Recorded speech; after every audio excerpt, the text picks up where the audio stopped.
こんばんは。シンプルに暮らす40代独身 OL のあきです。この動画は独身で新築マンションを購入した体験談の第5弾最終回です。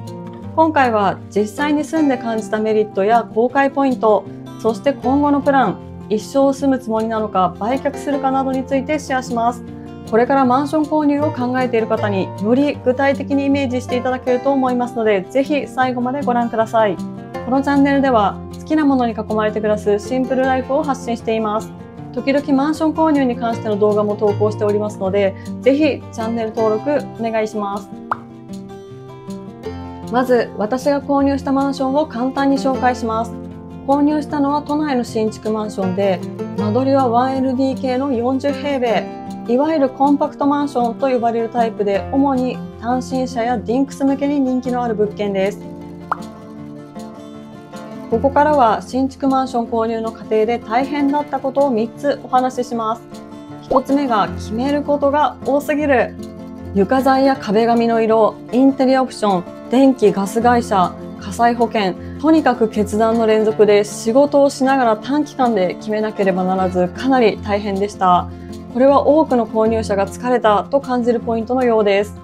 そして購入過程で大変だったこと2つ目は住宅ローン選びです。金融機関選び、固定か変動金利か、返済方式はどうするのか、とにかく選択肢が多く正解がないので悩みました。これは購入者のほぼ全員がぶつかる壁だと思います。私の場合は毎月返済額をなるべく低くすることを最優先にし、金融機関はネットバンク、金利は変動金利、返済方式は毎月支払い額が一定の元利均等方式を選びました。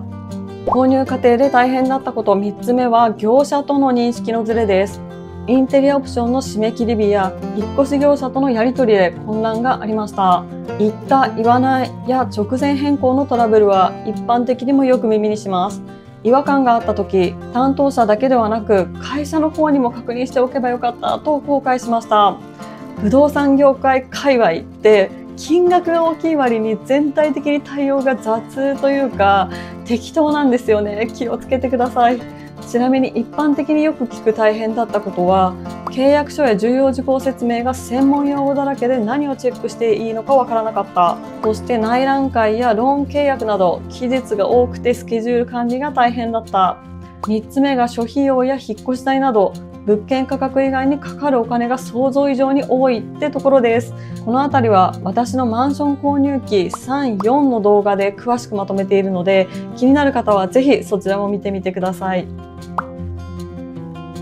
続いてやり直したいこと、次買う時に気をつけることを紹介します。まずやり直したいことは3つ。1つ目が立地の確認です。マンションが建つ予定の土地には何度も見に行ったんですが、その土地の中のどの辺が自分の部屋になるか確認しなかったことを後悔しています。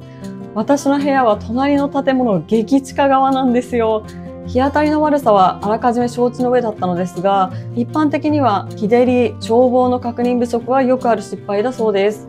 続いてやり直したいこと2つ目は間取りの把握です。図面で天井の高さや梁をちゃんと見ていなくて、実際に住んだら面積よりも狭く感じました。図面と実際のギャップで後悔する方は多いみたいですね。そしてやり直したいこと3つ目、オプション選びです。私は電源の位置を担当者の言うままに決めてしまったのですが、実際の生活スタイルには合わなくて失敗しました。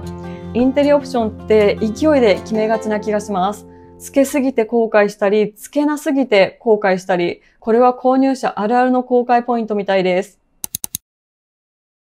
ここからは後悔していることを2つ紹介します。1つ目はもっと早く買えばよかったです。マンション価格がどんどん高騰しているので、もし20代とかもっと早く動いていたら数百万円、場合によっては数千万円違ったかもしれません。これは私だけではなく多くの購入者が共通して感じている後悔だと思います。2つ目は引っ越しの挨拶に行かなかったことです。コロナ禍のような非常時を考えると、ご近所付き合いはやっぱり大切だと思います。ただ、挨拶するか悩まれている方は、まず管理人さんや管理会社に挨拶に行きたい旨を相談して、隣人の方の属性、単身者なのかファミリーなのかなどを確認してから判断するのがおすすめです。私はもしお隣が男性だったら挨拶に行かないと思います。続いて住んでみて大変だったことを2つ紹介します。1つ目は理事会活動が大変だった。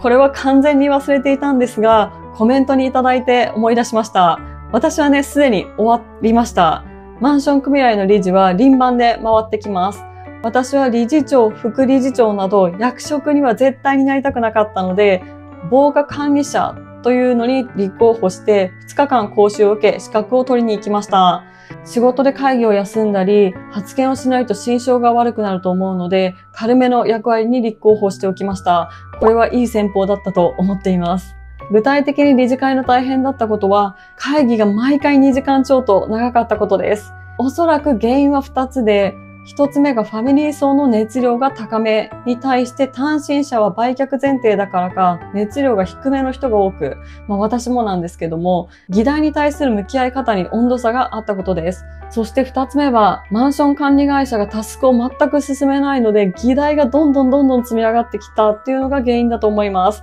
次回理事が回ってくるときはもっと議題が積み上がっている可能性があるなと感じていて、お金を支払えば理事を免除されるシステムがあるので、それを利用しようかなと思っております。そのぐらいね、苦痛でした。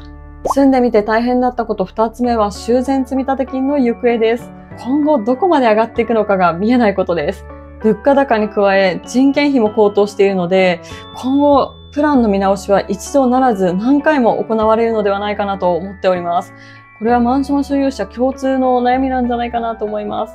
ここからは購入者の体験談でよく上がる大変だったことを2つ紹介します。1つ目は近隣住民との関係です。騒音やゴミ出しルールをめぐるトラブルは本当にどのマンションでもよく聞きます。また足音や生活音の感じ方って人それぞれなので、こういったことでも揉めやすいんですよね。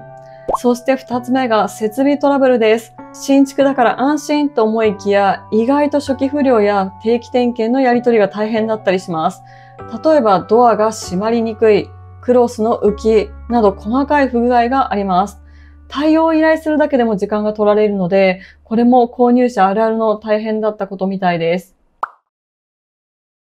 続いて住んでみて感じたメリットを紹介します。1つ目が新築ならではの最新の設備です。食洗機、床暖、追い焚きなどがついていて、セキュリティが強いっていうのも魅力的です。2つ目が防災備蓄や共用部の防災設備が整っているのも持ち家ならではの安心感です。そして何より自分の家だと思うと掃除や維持管理の意識が変わります。資産だからこそ大事にしようって思えますし、私自身購入したからこそ片付けに目覚めて YouTube を始めるきっかけにもなりました。続いて今後のプランです。私は将来的に買い替えたいと思っているんですが、ただ価格高騰を考えるとこのまま住み続ける可能性もあるかもなと思っております。これはマンション購入者なら知っておいた方がいい知識なのですが、売却前提で新築物件を購入される方は購入のタイミングに気をつけてください。5年以内に売却すると短期譲渡所得として課税されてしまって税率が 39.63% と高くなるので要注意です。所要期間が5年を超えると長期譲渡所得となり税率は 20.315% となります。5年経つまでは賃貸に回して5年経ってから売却という方も多いですね。今回は新築マンションに実際に住んで感じたメリットや公開ポイント、今後のプランについてお話ししました。